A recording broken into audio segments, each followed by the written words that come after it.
नांदुरा तालुक्यातील पूर्णा नदी परिसरातील नांदुरा, जळगाव, जामोद, संग्रामपूर या तालुक्यांलगत असलेल्या जंगलातून वृक्षतोड करून त्या लाकडांचा कोळसा बनवणारी माफिया टोळी सक्रिय आहे। यातून वनराईचे मोठ्या प्रमाणात नुकसान होत असून लाखो रुपयांची उलाढाल कोळसा माफिया करत असल्याची तक्रार जिल्हाधिकाऱ्यांकडे महाराष्ट्र नवनिर्माण सेनेचे पदाधिकारी श्रीकृष्ण सपकाळ यांनी केली आहे।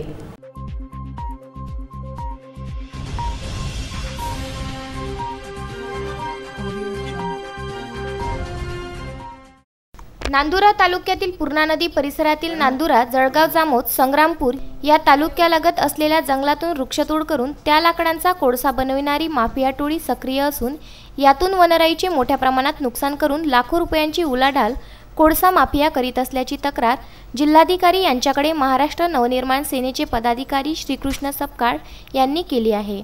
नांदुरा तालुक्यातील पातोडा, कोदरखेड, बेलाळ, जळगाव, जामोद तालुक्यातील निंबोरा, भेंडवळ तर संग्रामपूर तालुक्यातील इटखेड, पेसोडा, भोनगाव, खिरोड्या या गावांमध्ये कोळसा माफियाकडून लाकडी कोळसा तयार करून शासनाची वने भुईसपाट करीत आहे, असे तक्रारीमध्ये नमूद केले आहे।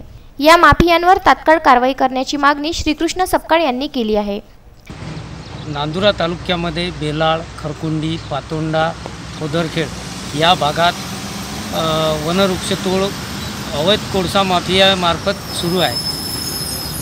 वन औषधीचे झाडं काटेरी झुडपाच्या नावावर परमिशना काढून नगर जिल्ह्यातील काही कोळसा माफिया बुलढाणा जिल्ह्यामध्ये नांदुरा तालुका, संग्रामपूर, जळगाव तालुक्यामध्ये अवैध वृक्षतोड करून त्यापासून लाकडी कोयला बनवतात। एकीकडे सरकार झाडं लावण्यासाठी हजारो कोटी रुपये खर्च करतो आणि दुसरीकडे हे कोळसा माफियाच्या हाताखालील वन विभाग आणि महसूल विभाग यांना कागदोपत्री काटेरी झुडपं जरी परमिशन देत असले तरी मोठमोठाले वनवृक्ष तोड करून त्याचं भट्टी लावून कोयला पाळतात।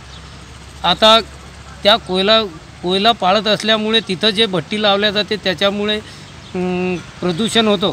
प्रदूषणामुळे ते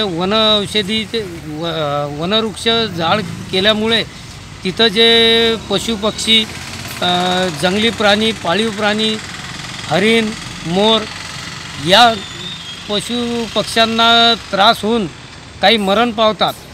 पुरुषोत्तम भातुरकर, विदर्भ न्यूज, नांदुरा।